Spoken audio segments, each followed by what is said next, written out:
At family dinner, my sister slapped me and snarled, "You've got 10 minutes to get out of my house." Mom and Dad laughed, clapping in support. I smiled, pulled out a file, slammed it on the table, and said, "Then you all only have 5 minutes." I never thought I'd be writing this story, but after everything that happened 6 months ago, I need to get it out. My therapist says writing helps process trauma, and honestly, after what my family put me through, I need all the help I can get. But don't worry, this story has a very satisfying ending. My name is Natalie, and I'm 31 years old. I work as a senior forensic accountant, which means I spend my days digging through financial records to find fraud, embezzlement, and other financial crimes. I've been in this field for 8 years now, and it's meticulous work that requires patience, attention to detail, and the ability to spot patterns others miss. These skills would prove absolutely crucial in what was about to unfold. Let me start by explaining my family dynamic. My older sister, Madison, has always been the golden child. She's 32, married to her college sweetheart, Jake, and they have 2 kids, Emma, 8, and Tyler, 6. Madison works as a real estate agent and has always been charismatic and outgoing, everything my parents wanted in the daughter. She lives in this gorgeous colonial house in an upscale neighborhood, drives a BMW, and posts constantly on social media about her perfect life. Then there's me. I'm quieter, more analytical, and I never quite fit the mold my parents wanted. I'm single by choice, focused on my career, and I live in a modest apartment downtown. My parents, Robert and Patricia, have never hidden their disappointment in my life choices. They constantly ask when I'm going to settle down and give them more grandchildren, as if Madison's 2 weren't enough. The favoritism has been obvious my entire life. When Madison wanted to go to expensive private colleges, they paid without question. When I asked for help with my state school tuition, they said I needed to learn responsibility and take out loans. When Madison got married, they threw her a $40,000 wedding. When I graduated some LA with my CPA certification, they took me to Applebee's. But I dealt with it. I built my own life, paid off my student loans early, and became really good at my job. I thought I had found peace with our family dynamic. I was wrong. The trouble started about a year ago when I began noticing some concerning financial patterns. My parents are both retired. Dad was a middle manager at a manufacturing company, and Mom was a secretary at a law firm. They should be living on Social Security and Dad's modest 401k. But suddenly, they were taking expensive vacations. Dad bought a new truck, and Mom was wearing jewelry I've never seen before. At first, I figured maybe Dad's investments had done well, or they'd received an inheritance I didn't know about. But then, Madison started posting pictures from Hawaii, then Cabo, then Europe. Her kids were wearing designer clothes to school. Jake, who works as a gym manager, suddenly had a Rolex on his wrist. Now, I'm not naive. I know real estate can be lucrative, especially in our area where the market has been hot. But Madison isn't some super agent moving million-dollar properties. She mostly handles starter homes and condos. The math didn't add up. My suspicions really kicked in when I overheard a phone conversation at Mom and Dad's house during a brief visit. Dad was talking to someone about monthly transfers and how they needed to be more careful about the amounts.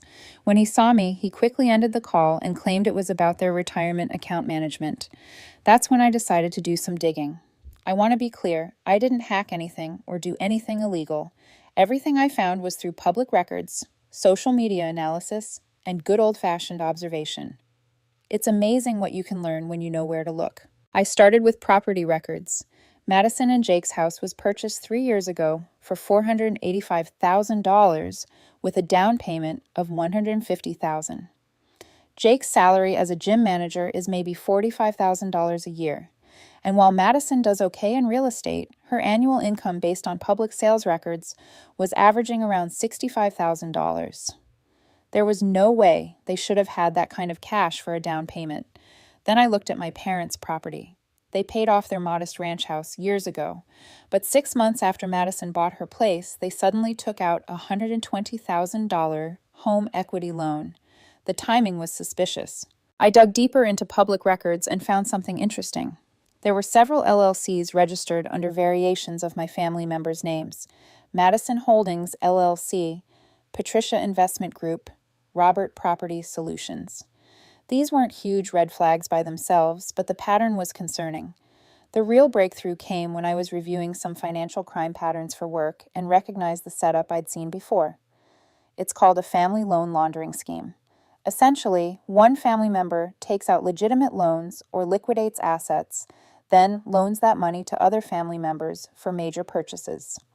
The recipients make minimal or no payments on these family loans, effectively getting free money, while the original borrower claims tax deductions for bad debt or business losses. But here's where it gets interesting and illegal.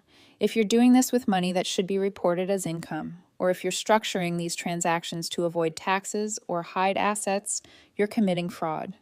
And if any of the money came from questionable sources to begin with, you're looking at money laundering charges. What really solidified my suspicions was a family barbecue that happened around this time. I almost didn't go, but Mom guilt tripped me into it by saying Madison had specifically asked for me to be there. When I arrived at Madison's house, I immediately noticed new additions that hadn't been there during my previous visit 2 months earlier. The backyard had been completely transformed. There was a new deck with built-in seating that probably cost $15,000, a professional-grade outdoor kitchen setup, and a swimming pool that definitely wasn't cheap. Madison was showing it off to various neighbors and family friends who'd been invited. "We decided to really invest in our outdoor living space," Madison announced to the group, gesturing proudly at the setup. "Jake and I believe that your home should reflect your success and provide a space where family can gather and create memories." I watched Dad beam with pride while Mom took pictures of Madison posing next to the new pool. Meanwhile, I was doing mental math. A pool installation like that, plus the deck and outdoor kitchen, had to be at least $80,000. Added to everything else I'd observed, we were now looking at close to $500,000 in lifestyle expenses over 3 years. During the barbecue, I started paying closer attention to conversations. Jake was talking to his brother-in-law about potentially buying a boat. "Madison thinks it would be great for family weekends," he said casually. "We're looking at something in the 25 to 30-foot range." My dad chimed in. "You know, Jake, there are some great financing options for recreational vehicles. Sometimes it makes more sense to structure these purchases through business entities for tax purposes." That comment made my forensic accounting instincts go haywire. Dad had never owned a business in his life, and he certainly wasn't sophisticated enough to understand complex tax structures. Someone had been coaching him. Later that evening, I overheard Madison on the phone with someone discussing quarterly distributions and maintaining proper documentation. She was using terminology that most real estate agents wouldn't be familiar with unless they were involved in more complex financial arrangements. The pieces were clicking into place, but I needed more concrete evidence. That's when I decided to take a more systematic approach to my investigation. I started by creating detailed timelines of major purchases and cross-referencing them with known income sources and life events. The pattern was striking. Every major expense coincided with either a loan taken out by my parents or a mysterious business income spike for Madison. For example, Madison's European vacation happened 2 weeks after my parents took out a $35,000 home equity loan extension. Jake's Rolex appeared on social media 3 days after Madison posted about a major business success that resulted in a $12,000 bonus payment. I also began documenting their lifestyle more carefully. I started screenshotting every social media post that showed expensive purchases or experiences. Madison was surprisingly helpful in this regard. She documented everything: designer handbags, expensive dinners, weekend getaways to luxury resorts, private school tuition for the kids that wasn't being claimed on any tax returns I could access through public records. The more I dug, the more complex the scheme appeared to be. It wasn't just simple tax evasion. It was a sophisticated operation designed to create the appearance of legitimate income while actually functioning as a way to transfer wealth between family members without proper tax reporting. I discovered that the shell LLCs weren't just receiving money. They were also being used to make purchases that benefited the family personally. Madison Holdings LLC had purchased the outdoor furniture for the deck. Patricia Investment Group had paid for what appeared to be family vacations that were being written off as business expenses. Robert Property Solutions had made payments to contractors for home improvements on both my parents' house and Madison's house. The scheme was actually quite clever. which made me suspect they had professional help setting it up. This wasn't something Dad could have figured out on his own. And while Madison was smart, this level of financial complexity was beyond what I'd expect from someone with her background. That's when I started looking into their professional associations.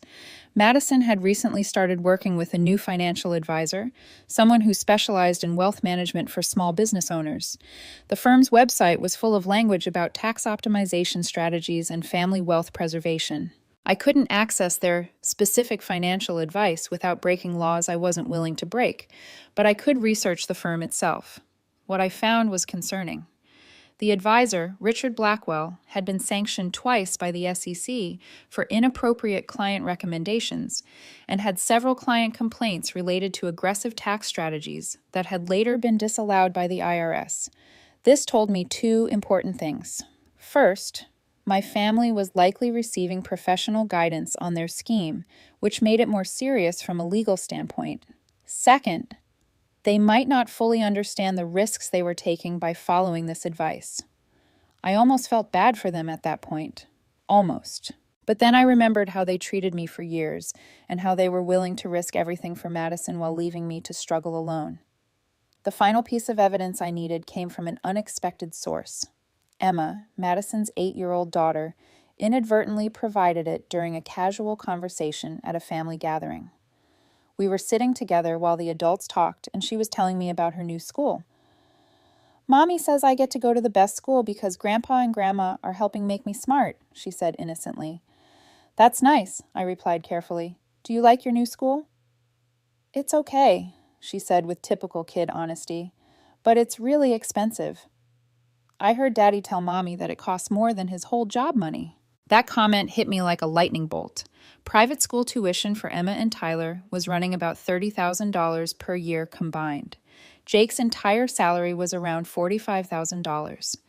Even with Madison's real estate income, they should not have been able to afford private school for both kids while maintaining their current lifestyle.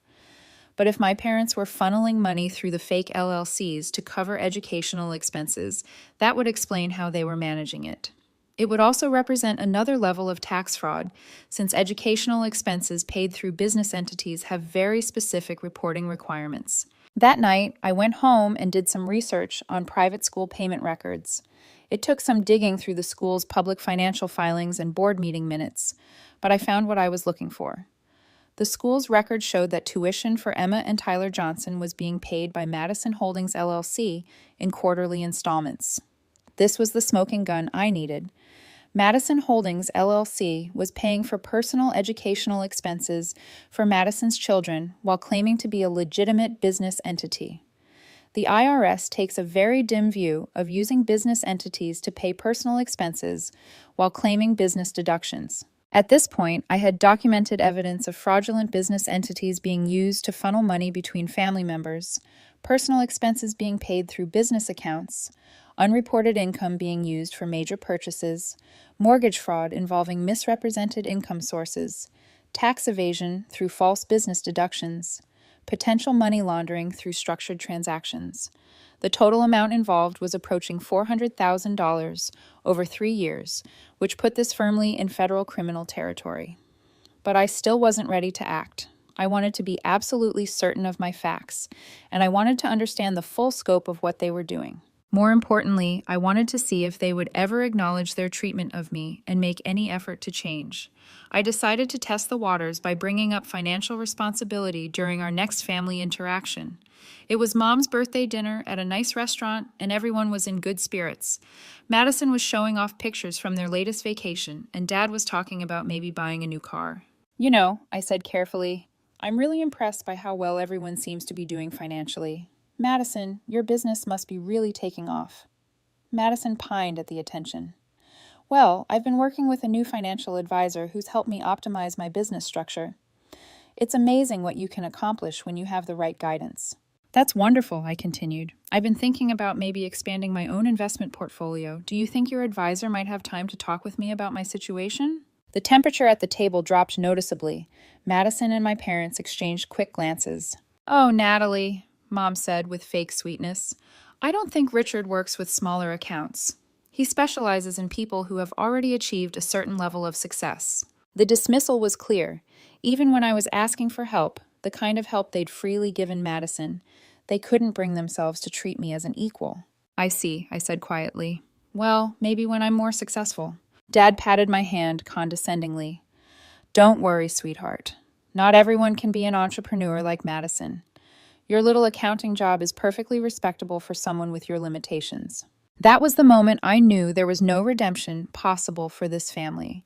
They would never see me as anything more than Madison's less successful little sister. They would never acknowledge their favoritism or treat me with basic respect. So I stopped trying to save them from themselves and started focusing on documenting everything I would need to ensure justice was served. I suspected this was exactly what was happening, but I needed proof. So I started documenting everything. Every expensive purchase, every vacation, every piece of jewelry. I cross-referenced spending patterns with known income sources.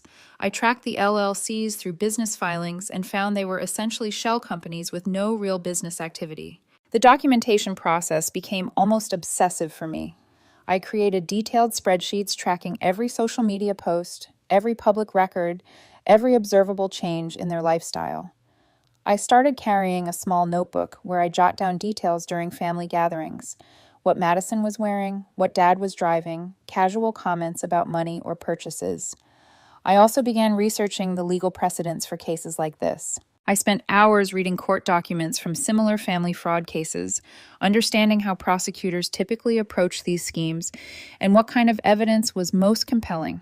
I wanted to make sure that when I finally acted, my case would be airtight. One particularly revealing incident happened during Tyler's 6th birthday party. Madison had rented out a community center and hired professional entertainers, the kind of party that would normally cost several thousand. I was helping with cleanup afterward when I overheard Madison talking to Jake in the kitchen. "Did you remember to get a receipt from the party planner?" she asked. "Yeah, I had to make it out to Madison Holdings like you said," Jake replied. "Though I still don't understand why we can't just pay for our son's birthday party like normal people." Madison's voice got sharp, because Richard explained that if we're strategic about how we handle these expenses, we can optimize our tax situation. The party was partly a business networking event. I invited several potential clients. I had been at that party. There were maybe 20 people there, all family and friends of Tyler's from school. If Madison was claiming this as a business expense, she was committing tax fraud right in front of everyone. That conversation also revealed something else important. Jake wasn't entirely comfortable with what they were doing. He was going along with it, but he had concerns. This suggested that Madison was the primary driver of the scheme, possibly with pressure from my parents. Over the following weeks, I started paying more attention to Jake during family gatherings. He often looked stressed when money topics came up, and I noticed him checking his phone frequently, usually when Madison wasn't looking. I suspected he was monitoring their bank accounts, worried about their financial situation, despite the appearance of prosperity. My suspicions were confirmed during a casual conversation at another family barbecue. Jake and I ended up talking alone while Madison was inside showing Mom her latest home renovation plans. "Natalie," Jake said quietly, "can I ask you something? You work with finances professionally. Do you ever worry about living beyond your means?" The question caught me off guard. "What do you mean?" He looked around nervously, then leaned closer. "Sometimes I feel like we're walking on thin ice, financially speaking. Madison keeps saying everything is fine, that her business is doing great, and we can afford all this stuff, but the numbers just don't seem to add up to me." I felt a moment of sympathy for Jake. He clearly knew something was wrong, but didn't have the expertise to understand exactly what. Part of me wanted to warn him, to tell him to start documenting everything and protect himself legally. But then I remembered that Jake had been complicit in the mortgage fraud. He'd signed documents claiming income he didn't have, and asset sources that were questionable. Even if he wasn't the mastermind, he participated in criminal activity. "Financial stress is really common," I said carefully. "Have you considered talking to Madison about maybe scaling back some of the bigger expenses?" Jake laughed bitterly. "I've tried, but Madison says I don't understand business finances, and your parents keep telling her she's being smart by investing in their lifestyle. I'm starting to feel like I'm the only one who thinks spending money you don't have is a bad idea." This conversation revealed another layer to the family dynamic I hadn't fully understood. My parents weren't just enablers of Madison's spending. They were actively encouraging it. They were probably the ones who had connected Madison with a shady financial advisor, and they were definitely the ones providing the initial capital for the scheme. This made sense when I thought about it. My parents had always lived modestly, but they'd also always been deeply concerned with appearances and social status. Madison's apparent success made them look good by association. They could brag to their friends about their daughter's beautiful home and successful business, even if they were the ones secretly funding it. The psychological aspect of this scheme was almost as interesting as the financial aspect. My parents were buying vicarious success through Madison, living out their own unfulfilled ambitions through her lifestyle. Meanwhile, Madison was trapped in an increasingly expensive performance of success that required constant financial input to maintain. And Jake was caught in the middle, uncomfortable with a fraud, but unable to stop it without admitting his own complicity and destroying the lifestyle his family had become accustomed to. The only person in this entire arrangement who was genuinely succeeding was me, the one they all looked down on. I was building real wealth through honest work, living within my means, and building a career based on actual skills and achievements. But because my success was quiet and modest, they dismissed it as failure. This realization strengthened my resolve to see the investigation through to its conclusion. They had chosen to build their lives on lies and stolen money while treating me like I was the failure in the family. It was time for reality to catch up with their fantasy. I spent the next few weeks putting together the final pieces of my case. I obtained copies of all the relevant public records, organized my photographic evidence chronologically, and prepared detailed financial analyses showing the flow of money between the various accounts and entities. I also researched the specific federal and state laws that apply to their activities: tax evasion, mortgage fraud, money laundering, operating fraudulent business entities. Each carried serious penalties, especially when the amounts involved were as large as what I documented. The hardest part was waiting for the right moment to act. I knew I'd only get one shot at this, and I wanted maximum impact. I needed a situation where all the key players would be present, where their arrogance and sense of superiority would be on full display, and where the contrast between their perceived success and their actual criminal behavior would be most stark. That's when Madison announced she was hosting a family dinner to celebrate her recent real estate award. She'd been named Agent of the Month by her brokerage, probably based on inflated sales figures supported by her family's fraudulent purchases, and she wanted to celebrate with a formal dinner at her house. "It's going to be a really special evening," she told me over the phone. "I'm having it catered by that new upscale place downtown, and I've invited a few of Jake's family members too. I want everyone to see how well we're doing." The irony was perfect. Madison wanted to host a celebration of her fraudulent success using money obtained through criminal activity and a house purchased with fraudulent loan applications, and she wanted me there to witness her triumph over the family failure. I accepted the invitation immediately. As the dinner date approached, I found myself feeling surprisingly calm. I'd spent months building this case, and I was confident in both the quality of my evidence and the righteousness of my cause. They had made their choices, and now they would face the consequences. The night before the dinner, I prepared multiple copies of all my documentation. One set went to my safety deposit box, one set stayed in my apartment, and one set went with me in the manila folder that would soon become the center of attention at Madison's dining room table. I also took one final step. I drafted a resignation letter from my family. Not a resignation from my job, but a formal document stating that I was withdrawing from all family relationships and would no longer consider Robert, Patricia, Madison, or Jake to be part of my life. I didn't plan to use it immediately, but I wanted it ready in case they tried to manipulate me emotionally or convince me to reconsider my actions. Having it written out in advance would help me stay strong in the face of whatever guilt trips or emotional manipulation they might attempt. As I got dressed for what would be our final family dinner, I felt a sense of anticipation I hadn't experienced in years. For the first time in my adult life, I was going to have power in a family interaction. For the first time, I was going to be the one controlling the conversation and determining the outcome. Madison had invited me to witness her success and feel inferior by comparison. Instead, she was about to learn that real success comes from hard work and integrity, not from lies and stolen money. And she was about to learn that the sister she'd always underestimated had been watching, documenting, and preparing for this moment for months. The irony was delicious. Madison thought she was hosting a celebration of her superiority over me. Instead, she was hosting her own destruction. The smoking gun came from an unexpected source, Madison's social media. She's one of those people who posts everything, and I mean everything. She posted pictures from inside her financial advisor's office, where you could clearly see documents on the desk. She posted photos of expensive receipts as humble brags. She even posted a picture of a check made out to Madison Holdings LLC from my parents' joint account for $25,000 with a caption, "So blessed to have family who believe in my business dreams."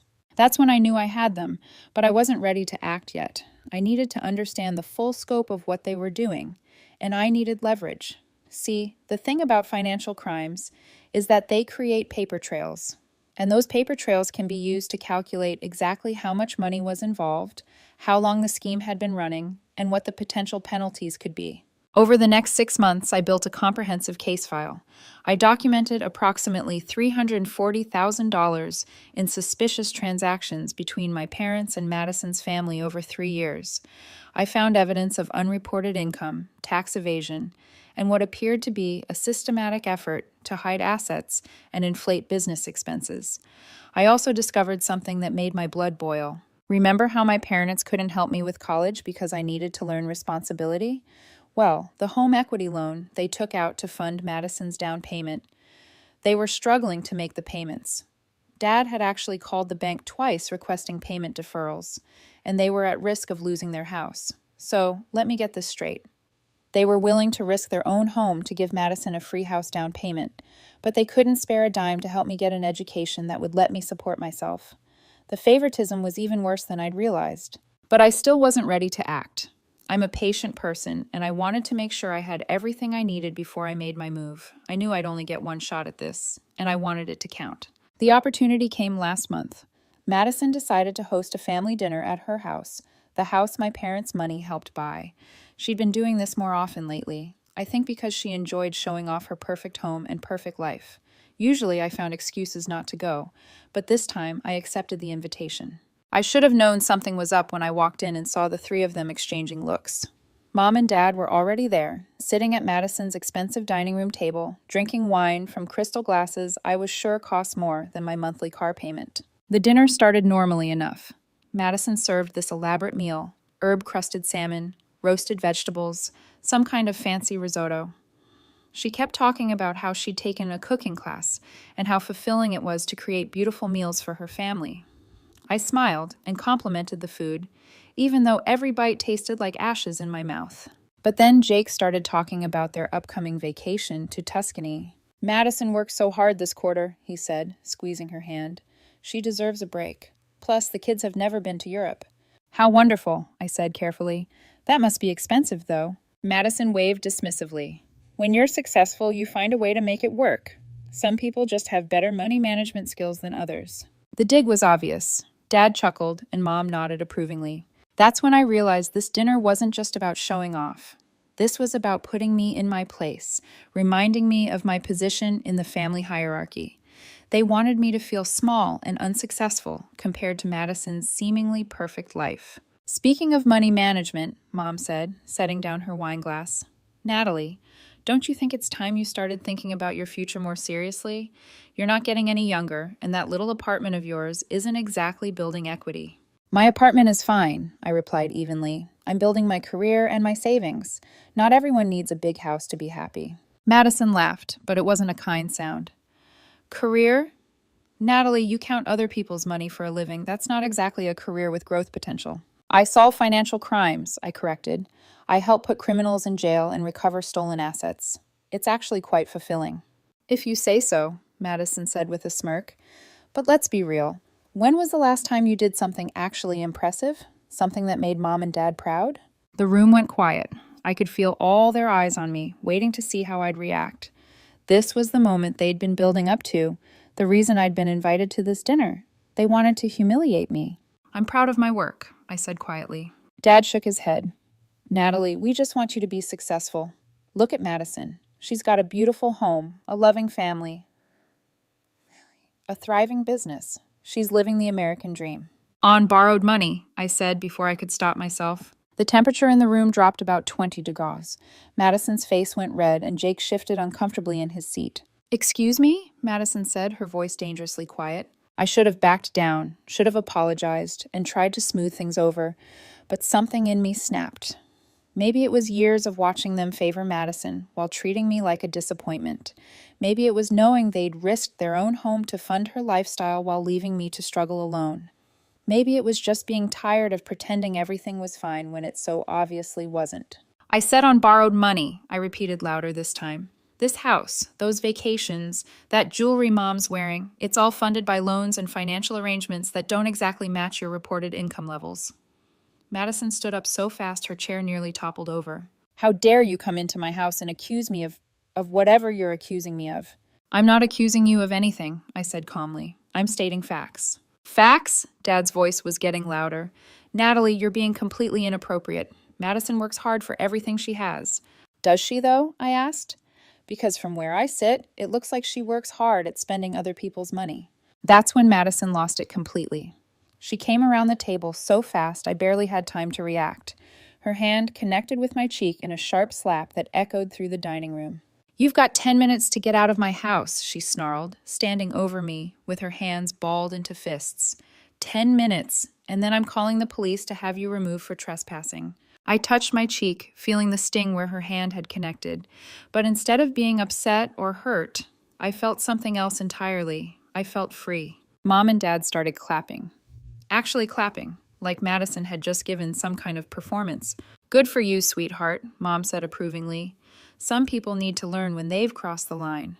Dad nodded vigorously. "Natalie, you owe your sister an apology. This jealousy has gone far enough." I looked around the room at these people who were supposed to be my family. Madison standing over me with fury in her eyes. Mom and Dad clapping like I'd just been put in my place by a strict teacher. Jake looking uncomfortable but not saying anything to defend me. And I smiled. It wasn't a happy smile. It was the smile of someone who had just been given the perfect justification for what they were about to do. "Actually," I said, reaching into my purse and pulling out a thick manila folder I'd been carrying for weeks, just waiting for the right moment. "I think you all only have 5 minutes." I slammed the folder down on Madison's expensive dining room table, right next to her fancy china and crystal glasses.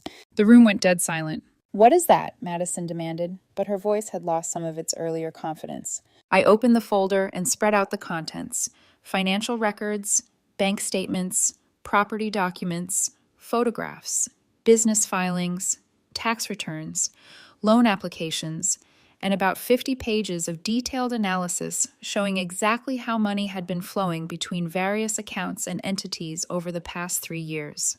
"This," I said calmly, "is a comprehensive breakdown of what appears to be a multi-year tax evasion and money laundering scheme involving fraudulent business entities, unreported income, and systematic asset hiding designed to avoid federal and state tax obligations." The color drained from Madison's face. Dad actually stumbled backward and had to grab the wall for support. Mom's wine glass slipped from her hand and shattered on the hardwood floor. "You're insane," Madison whispered, but she was staring at the papers spread across her table. "Am I?" I pulled out a specific document and held it up. "This is a bank transfer record showing a $35,000 payment from Robert and Patricia Johnson to Madison Holdings LLC dated 6 months ago.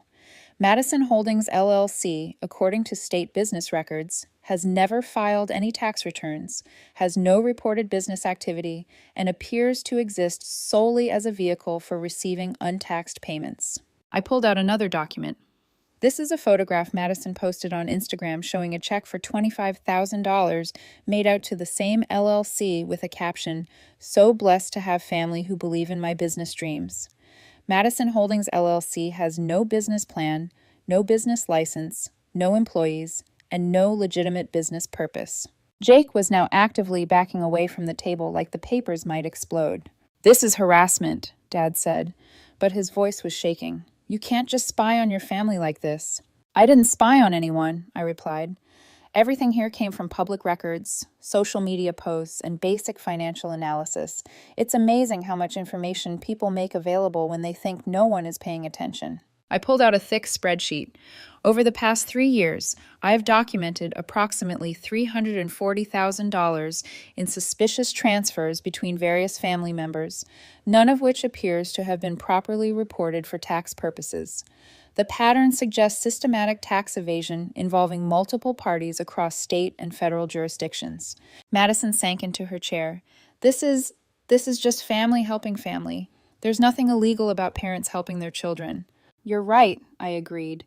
There's nothing illegal about family members helping each other, but there is something very illegal about setting up fake businesses to receive untaxed income, claiming false business deductions, and structuring financial transactions to avoid reporting requirements.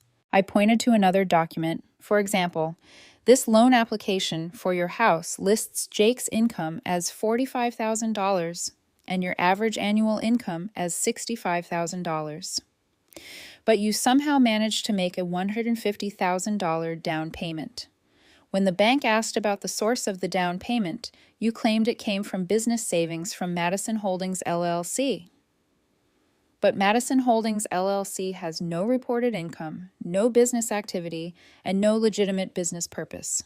That's mortgage fraud, I continued conversationally. It's also potential money laundering, since you used what appears to be unreported income to make a major purchase while claiming the money came from a legitimate business source. The silence stretched on for what felt like hours. Finally, Mom found her voice. "What do you want, Natalie?" she asked quietly. "Want?" I laughed, but it wasn't a pleasant sound. What I wanted was a family who treated me with basic respect and fairness. What I wanted was parents who didn't risk their own home to fund my sister's lifestyle while leaving me to struggle alone. What I wanted was to not be slapped and humiliated at what was supposed to be a family dinner. I stood up and started gathering the papers. But since I can't have any of those things, I'll settle for justice. "Justice?" Madison's voice cracked. "Natalie, we're family. You can't seriously be thinking about, what, reporting financial crimes to the appropriate authorities?" I shrugged. It's actually my professional obligation. When I become aware of potential tax evasion and fraud, I'm required to report it. Dad stepped forward desperately. "Natalie, please, let's talk about this. I'm sure we can work something out." "Work something out?" I repeated. "Like the way you worked out helping me with college. Like the way you worked out treating me with equal respect and love. Like the way you worked out not humiliating me in front of my sister's perfect family." I closed the folder and tucked it back into my purse. "Here's what's going to happen. The IRS will receive a complete copy of this analysis along with supporting documentation within the next 48 hours. Given the amounts involved and the apparent systematic nature of the scheme, I expect they'll open a criminal investigation within a few weeks." Madison was crying now, mascara running down her cheeks. "Natalie, please think about Emma and Tyler. They're just kids." "I did think about them," I replied. "I thought about how they're going to learn that actions have consequences and that you can't build a life on lies and stolen money. I thought about how they're going to learn that their mother isn't the perfect person she pretended to be." I walked toward the door, then turned back one last time. "Oh, and Madison, you might want to call your real estate broker. You're probably going to need to sell this house to pay for legal fees and back taxes. I'd suggest pricing it competitively. You're going to need a quick sale." I paused at the door. "Mom, Dad, you should probably call your bank about that home equity loan. Once the IRS freezes the assets from the fraudulent transactions, you're going to need to figure out how to make those payments on your actual retirement income." I walked out of that house and didn't look back. The next 2 days were a whirlwind. I spent hours preparing my report for the IRS, making sure every detail was documented and every conclusion was supported by evidence. I also prepared a separate report for the state tax authority, since some of the violations appeared to involve state tax evasion as well. My phone rang constantly. Madison, Mom, Dad, even Jake calling to beg me to reconsider. I didn't answer any of them. There was nothing left to say. The reports were filed on a Wednesday morning. By Friday afternoon, I received confirmation that both agencies had accepted my submissions and opened preliminary investigations. That weekend, I treated myself to a nice dinner at an expensive restaurant downtown. I ordered wine I couldn't really afford and a steak that cost more than I usually spend on groceries in a week. And for the first time in months, maybe years, I felt truly at peace. The investigations moved faster than I expected. Within 6 weeks, the IRS had issued notices of audit to all 3 of them. Within 3 months, criminal charges were filed. Madison was charged with tax evasion, mortgage fraud, and operating fraudulent business entities. The maximum sentence was 15 years in federal prison, though her lawyer was pushing for a plea deal that would involve significant fines, restitution, and probably 2 to 3 years in minimum security. Mom and Dad were charged with conspiracy to commit tax evasion and money laundering. As first-time offenders in their 70s, they'd probably get probation, heavy fines, and community service, but they'd have to pay back taxes plus penalties on all the unreported transactions. Jake wasn't charged criminally, but he was facing civil penalties since he'd benefited from the fraudulent mortgage application and would likely have to pay significant fines. The house, Madison's perfect house that my parents helped buy, was seized as an asset purchased with proceeds from criminal activity. Madison, Jake, and the kids had to move in with Jake's parents in a cramped 2-bedroom apartment across town. Mom and Dad lost their house too. They couldn't make the home equity loan payments once their assets were frozen and the bank foreclosed within 4 months. They're now living in a senior apartment complex, surviving on Social Security alone. But here's the thing. I don't feel bad about any of it. I gave them chance after chance to treat me with basic respect and fairness. I overlooked years of favoritism and exclusion. I bit my tongue through countless family gatherings where they made me feel small and unsuccessful. But when Madison slapped me and my parents clapped in approval, they crossed a line they couldn't uncross. They made it clear that I wasn't really family to them. I was just someone they kept around to make Madison look better by comparison. So, I gave them exactly what they deserved, the consequences of their own choices. The best part? My career actually benefited from this. The complexity and thoroughness of my analysis impressed my supervisors, and I received a commendation from the IRS for my work on the case. I got a promotion and a significant raise, and I'm now being considered for a position with the FBI's Financial Crimes Unit. Madison tried to contact me one more time about a month ago. She sent a long email talking about how I destroyed the family and how Emma and Tyler were asking why they couldn't live in their house anymore. She said I was heartless and cruel and that real family members forgive each other and work things out privately. I deleted the email without responding. See, Madison never understood that respect is earned, not given. She thought that being related to someone meant they had to accept whatever treatment you dished out, no matter how unfair or cruel. She was wrong. And that's how I finally closed the chapter on my so-called family. For the first time in my life, I didn't feel like the forgotten daughter or the scapegoat they could ridicule to make themselves feel superior. I felt strong, capable, and in control. Everything they had tried to deny me, respect, stability, recognition, I had built for myself. Not through lies, not through fraud, but through discipline, hard work, and integrity. Sometimes, late at night, I still think back to that dinner. I can still feel the sting of Madison's slap, hear the sound of my parents' applause, and see the smug looks they wore when they thought they'd put me in my place. But now, instead of anger, those memories bring me clarity. That was the moment I stopped waiting for them to see my worth. That was the moment I claimed my power. I've poured myself into my work since then, and it's paid off. The FBI offer is almost finalized, and I'll soon be working on cases that make what my family did look like child's play. Corporate embezzlement rings, multi-million-dollar fraud schemes, international money laundering operations, cases where my skills can make a real difference. And this time, I'll be fighting for justice with no emotional baggage holding me back. As for my family, I've heard bits and pieces through mutual acquaintances. Madison is still bitter, telling anyone who will listen that I ruined her life.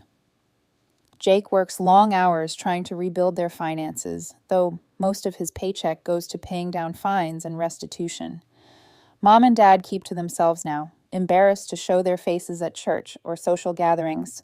The golden image they spent their lives trying to project has been shattered. And me? I sleep soundly at night, because I know I didn't destroy my family. They destroyed themselves. I just refuse to keep covering for them. If there's one lesson I've taken from all of this, it's that family isn't about blood. It's about loyalty, respect, and love. Without those things, you're just strangers with the same last name. And when strangers slap you across the face and clap while you're humiliated, you don't owe them silence. You owe them the truth. That's exactly what I gave them. The truth. The justice they never thought I'd be strong enough to deliver. And the freedom I never thought I'd find.